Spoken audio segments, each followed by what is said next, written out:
The sun had barely risen above the horizon when Brielle Olson wiped the sweat from her brow and drove her spade deeper into the unyielding soil. At 23, she was already well acquainted with grief and hardship.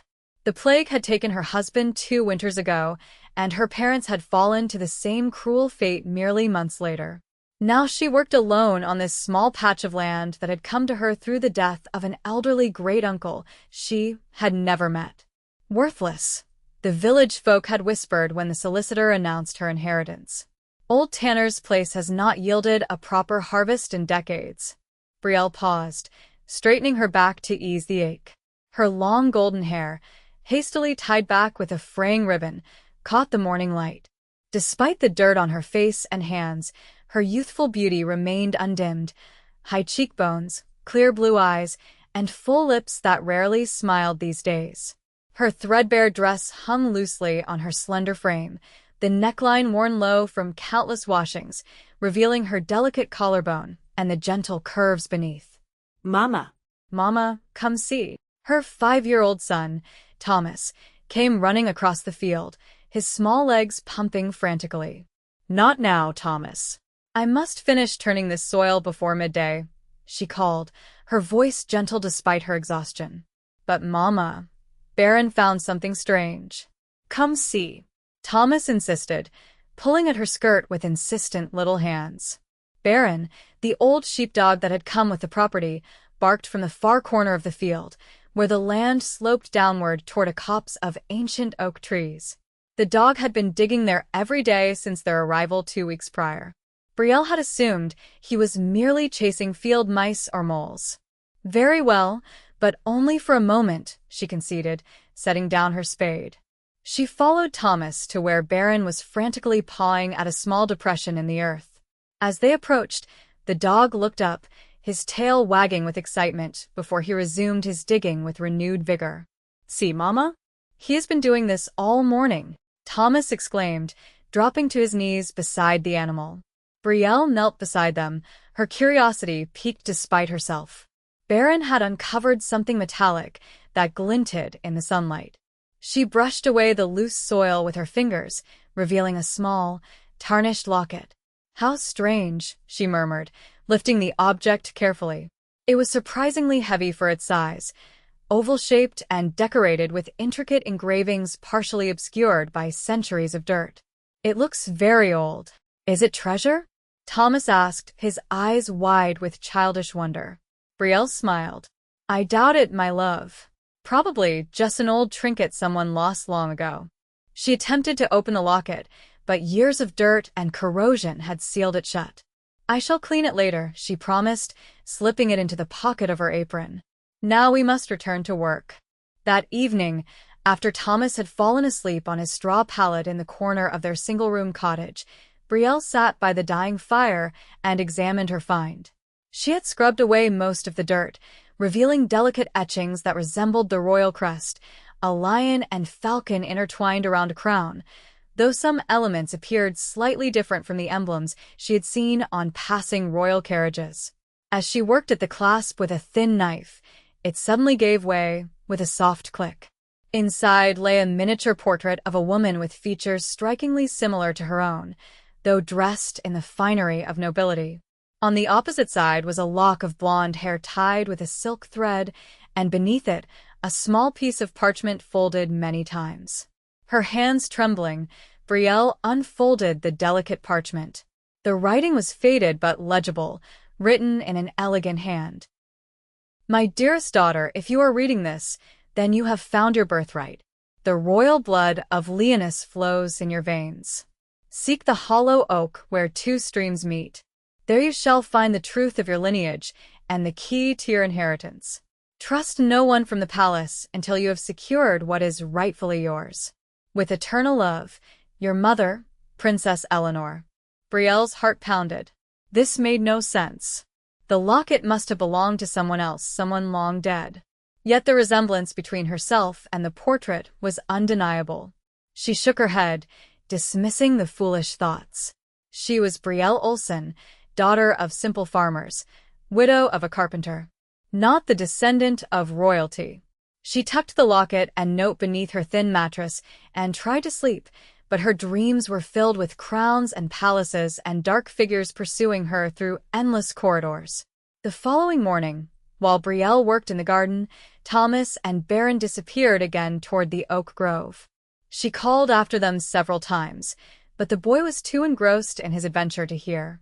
After completing her morning chores, she followed their trail to find them. The dog was digging frantically at the base of the largest oak tree, where two small streams indeed converged, just as the note had described.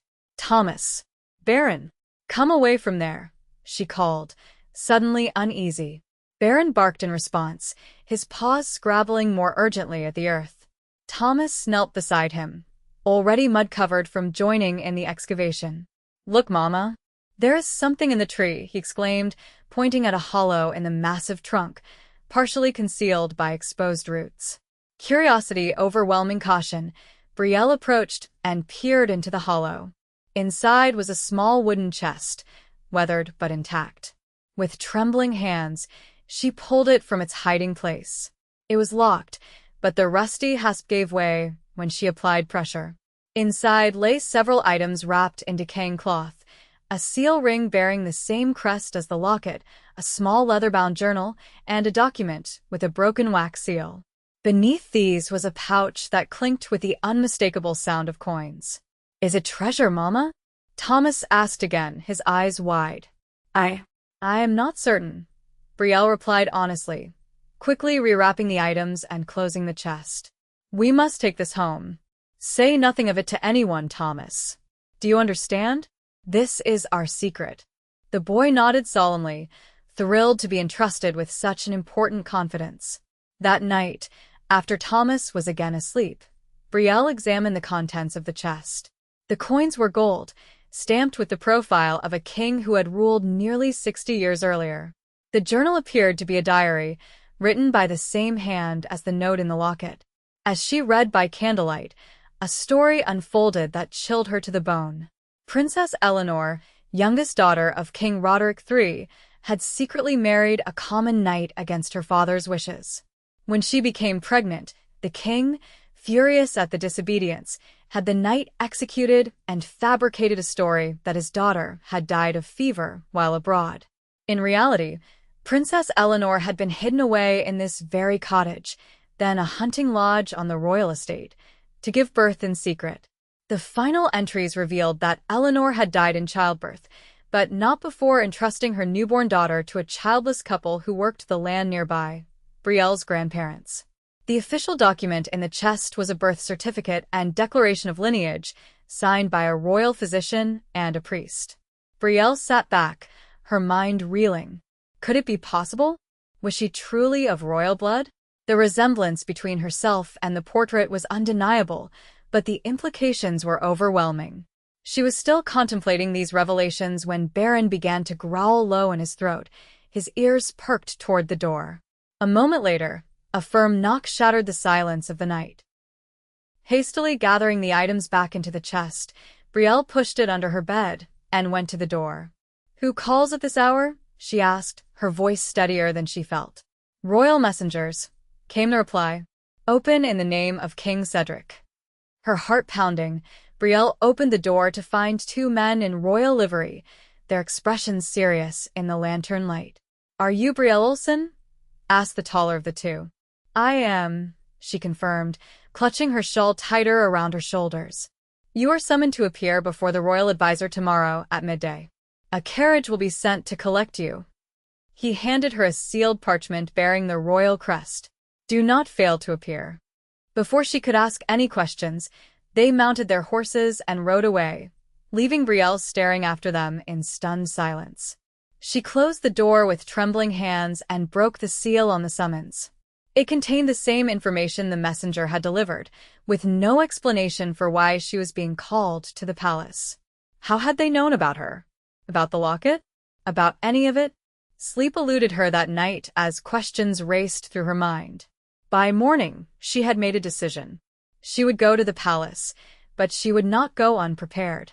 She copied the most important information from the diary onto a small piece of parchment, which she sewed into the hem of her dress. the locket she wore around her neck, hidden beneath her clothing. The chest itself she reburied beneath the floorboards, covering it with the straw from Thomas's bed. "You must stay with Widow Miller today," she told Thomas as she dressed him in his cleanest shirt. "I have business at the palace." "The palace?" His eyes widened. "Will you see the king?" "I do not know what I will see," she answered truthfully. "But I will tell you everything when I return."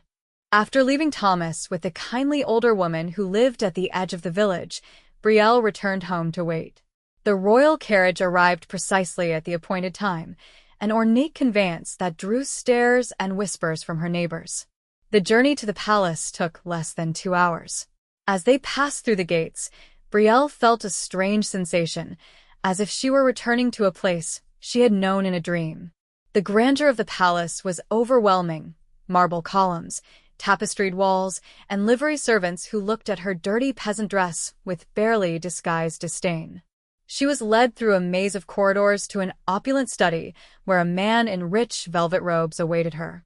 He was perhaps 50, with sharp features and calculating eyes. "I am Yorick Landon, royal advisor to His Majesty King Cedric," he announced without preamble. "Please be seated." Brielle sat on the edge of an ornate chair, her back straight, her hands folded in her lap to hide their trembling. "It has come to our attention that you have recently discovered certain items on your property," Yorick said, watching her face carefully. "I do not understand, my lord," she replied, keeping her expression neutral. "My property contains little of value." His smile did not reach his eyes. "Come now, Mistress Olson. We know about the locket. One of the village children saw your boy playing with it and described it to his father, who happens to be in service to the crown." Brielle's mind raced. Thomas must have taken the locket while she slept and shown it to his friend before she had warned him of secrecy. "It is merely an old trinket I found while plowing," she said. "Is it a crime to find such things?" "That depends entirely on what else you found with it," Yorick replied, his voice deceptively gentle. "The locket belonged to a member of the royal family. Anything found with it is, by law, property of the crown." "I found nothing else," Brielle lied, meeting his gaze steadily. Yorick studied her for a long moment. "I find that difficult to believe. The locket was known to contain certain information that could be dangerous in the wrong hands." "I am but a simple widow, my lord. What danger could I possibly pose to the crown?" The advisor's expression hardened. "That remains to be seen. His Majesty has authorized me to offer you a generous sum for your property, 10 times its value. You could live comfortably in town, perhaps even secure a proper education for your son." Brielle's suspicions deepened. "My land has been in my family for generations. I have no wish to sell." "I strongly advise you to reconsider," Yorick said, all pretense of friendliness gone. "The king's patience is not unlimited. Neither is mine." Before she could respond, the door opened, and a young man entered. He was perhaps 30, with regal bearing and kind eyes that widened slightly upon seeing Brielle. "Your Highness," Yorick said, rising quickly. "I did not expect you to join us." "Clearly," the young man replied dryly. "I thought I should meet our guest personally." He turned to Brielle, who had risen, and attempted an awkward curtsy. "Please be at ease. I am Prince Yannick, the king's youngest son." Brielle felt her cheeks flush as she noted the resemblance between the prince and the portrait in the locket. They shared the same distinctive shape of the eyes, the same proud nose. "It is an honor, your highness," she murmured. "You must forgive Lord Landon's abruptness," Prince Yannick said. "He takes his duties to the crown very seriously." His gaze lingered on her face. "Have we met before, Mistress Olson? You seem somehow familiar." "No, your highness. I have never been to the palace before today." The prince turned to Yorick. "I shall take over this matter from here, Lord Landon. You may leave us." The advisor's jaw tightened visibly. "Your highness, with all respect, I do not think that is wise. This woman may be dangerous." "Dangerous?" Prince Yannick laughed, gesturing at Brielle's slight figure and simple dress. "I believe I can defend myself if necessary." You are dismissed, Lord Landon. After Yorick departed, clearly displeased, the prince guided Brielle to a more comfortable seating area. Now, Mistress Olson, perhaps you would tell me the truth about what you found. I promise no harm will come to you. There was something in his manner, a genuine warmth that Lord Landon had lacked, that made Brielle hesitate. Could she trust him? The note had warned against trusting anyone from the palace until she had secured her inheritance. Yet this man was potentially her own blood relation. I found a locket, she admitted finally. And yes, there was a message inside. And a chest buried beneath an oak tree. The prince leaned forward, his expression intent. And what did these items tell you? That I may be the granddaughter of King Roderick. That my grandmother was Princess Eleanor, who supposedly died while traveling abroad but actually died in childbirth at a hunting lodge that is now my cottage. Prince Yannick's face paled. Eleanor? But that would make you my cousin, Brielle finished softly. Yes. This is extraordinary, he murmured. There were always rumors about Eleanor's death. My father, your uncle, if this is true, has forbidden any discussion of her. But I found references in old records that suggested her death was not as reported. He studied her face intently. The resemblance is remarkable. You have the leoness eyes. Why is Lord Landon so intent on acquiring my land? Brielle asked. What does he know? Prince Yannick's expression grew troubled. I cannot say with certainty, but there have been rumors that Yorick has been searching for something, documents, perhaps, that could threaten his position. He rose to power under suspicious circumstances after my father became king. A chill ran down Brielle's spine. There were other documents in the chest. Letters that suggested Princess Eleanor's husband was not executed for treason as claimed, but murdered to prevent him from revealing something he had discovered about Lord Landon's family. The prince stood abruptly. You are in danger. Yorick would not hesitate to eliminate anyone who threatened his position. You must not return to your cottage tonight. He paced the room thinking. I shall arrange secure quarters for you here in the palace while I investigate further. We must also send for your son immediately. No, Brielle exclaimed. If Lord Landon suspects you are helping me, he might seek to use Thomas against us. He is safe where he is, with a woman who has no connection to these matters. Very well, but we must move quickly. Yorick will soon realize I am not simply being courteous to a pretty peasant woman. He paused, a slight flush coloring his cheeks. Forgive me, I meant no disrespect. Despite the gravity of the situation, Brielle felt her own cheeks warm. None taken, Your Highness. The prince called for his most trusted servant and issued quiet instructions. Within the hour, Brielle had been escorted to a small but luxurious chamber in the family wing of the palace, with a guard posted outside her door for her protection.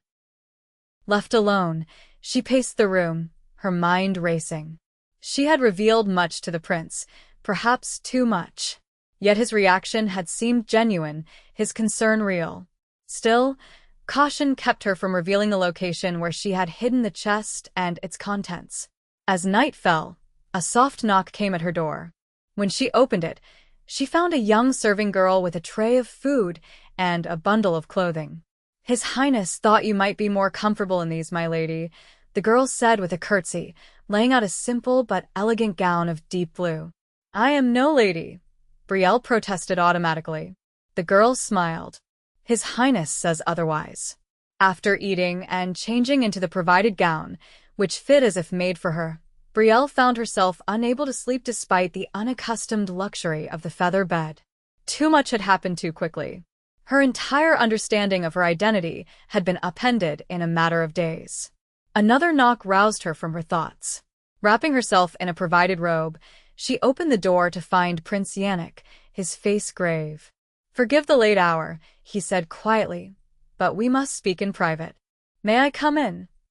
She nodded, stepping aside to admit him. He closed the door carefully behind him. Yorick has sent men to your cottage, he informed her without preamble. They have orders to search the property thoroughly and to bring back anything they find, and to detain your son for questioning. Brielle's blood ran cold. Thomas. We must. I have already sent my personal guard to ensure his safety, the prince assured her. They will bring him here by secret passages known only to the royal family. But we must act quickly to secure whatever evidence you have hidden. Yorick is moving faster than I anticipated. Why would he risk such obvious actions? Brielle asked.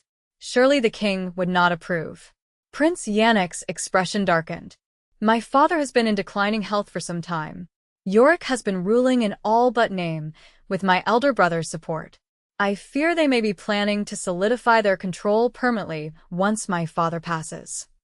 Your brother is heavily influenced by Yorick, who has been his mentor since childhood. I have long suspected that Yorick has designs beyond being a mere advisor.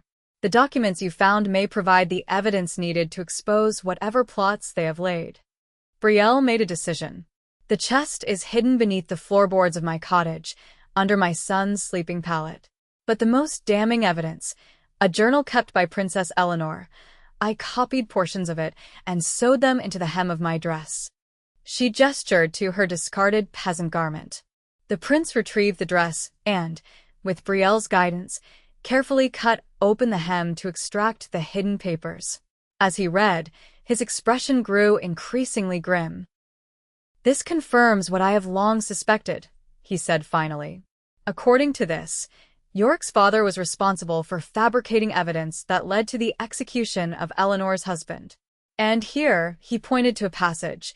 It suggests that King Roderick's sudden illness may not have been natural. Poison, Brielle whispered. It would appear so. And if they poisoned my grandfather, they might do the same to your father, Brielle finished for him. Prince Yannick nodded grimly. We must retrieve the original documents immediately and place them in my father's hands before it is too late. A soft commotion outside the door interrupted them. The prince opened it to find one of his guards with a sleepy Thomas in his arms. Mama, the boy cried, reaching for Brielle as soon as he saw her. She gathered him close, tears of relief springing to her eyes. Thank you, she whispered to the guard, who bowed and withdrew. They came to Widow Miller's house, Thomas said, his voice muffled against her neck. But the nice men in blue came first and took me through a secret tunnel. It was an adventure, Mama? Yes, my brave boy, she soothed, stroking his hair. You are safe now. Prince Yannick watched them with a gentle expression. He has your courage, he observed. And the leoness chin. What happens now? Brielle asked. Now we retrieve the chest and bring the truth to light, the prince replied. I shall go myself, with my most trusted men. I should come with you, Brielle insisted. I know exactly where it is hidden. It is too dangerous. It is my birthright at stake, she countered. And my son's future. I will not hide while others fight my battles. The prince studied her for a long moment, then nodded. Very well. The boy will remain here under guard. We leave in 1 hour. With Thomas safely settled in the care of the prince's most trusted female servant, Brielle changed back into her peasant dress, concealing the locket once more beneath the worn fabric. She met Prince Yannick in a small courtyard where 6 mounted guards awaited them. We ride hard and fast, the prince told her, helping her mount a horse positioned beside his own. And we must return before dawn if we are to catch Yorick unawares. The journey back to her cottage was tense, their small party keeping to lesser-known paths to avoid detection. When they arrived, they found evidence of a hasty search, furniture overturned, floorboards pried up at random, but not, crucially, beneath Thomas's pallet, which had been tossed aside rather than examined closely. Prince Yannick posted guards around the property, while Brielle hurried to retrieve the chest. Together they confirmed that its contents remained intact. The original journal, the birth certificate, letters between Eleanor and her husband, and perhaps most damning of all, a confession written by a servant who had witnessed Yorick's father administering poison to King Roderick. This is enough to bring Yorick down, the prince said grimly, securing the documents in a waterproof pouch. We must return immediately. They had just mounted their horses when a shout rang out from one of the guards. Riders approaching. At least a dozen. Yorick's men, the prince cursed. They must have been watching the property. We cannot outrun them with our smaller horses. Brielle's heart raced. There is another way through the forest. An old hunting trail my husband showed me. It is narrow and difficult to follow unless you know the markers. The prince nodded sharply. Lead on. She guided them into the dense forest behind the cottage, following a nearly invisible path marked by subtle notches in certain trees. The sounds of pursuit grew fainter as they navigated the difficult terrain, their smaller party able to move more quietly and quickly through the underbrush. By the time they emerged on the far side of the forest, dawn was breaking. They had successfully evaded Yorick's men, but now faced a race against time to reach the palace before the advisor could implement whatever contingency plans he might have. They arrived at the palace through a seldom-used side gate, where Prince Yannick was recognized and admitted without question. He led Brielle through servant passages to avoid being seen, making their way toward the king's private chambers. My father rises early, he explained. He will be alone for his morning prayers before his attendants arrive. The royal guards outside the king's door recognized the prince and admitted him without hesitation. Brielle followed, her heart pounding. The king's bedchamber was spacious and richly appointed, though less ostentatious than she had expected. King Cedric himself was kneeling by a window, his back to them, his voice a low murmur of prayer. Father, Prince Yannick called softly. The king turned, his face lighting with pleasure at the sight of his son. Yannick, what brings you at this early hour? His gaze fell on Brielle, and he stilled, his eyes widening. Who is this woman? This is Brielle Olson, father. And I believe she is your niece, daughter of Princess Eleanor. The king rose shakily to his feet, his gaze never leaving Brielle's face. Eleanor, he whispered. It cannot be. It is true, your majesty, Brielle said, dropping into a deep curtsy. I have only recently discovered my lineage myself. We have proof, Prince Yannick added, presenting the chest and explaining their discovery. As the king examined the documents, his expression cycled through disbelief, grief, and finally, rage. Yorick, he growled. All these years, I trusted him. He was my father's advisor, then mine. And all this time. He turned to Brielle, his eyes softening. You are indeed Eleanor's daughter. The resemblance is unmistakable. She was my beloved sister, the joy of our family. I never believed the story of her death, but I had no proof.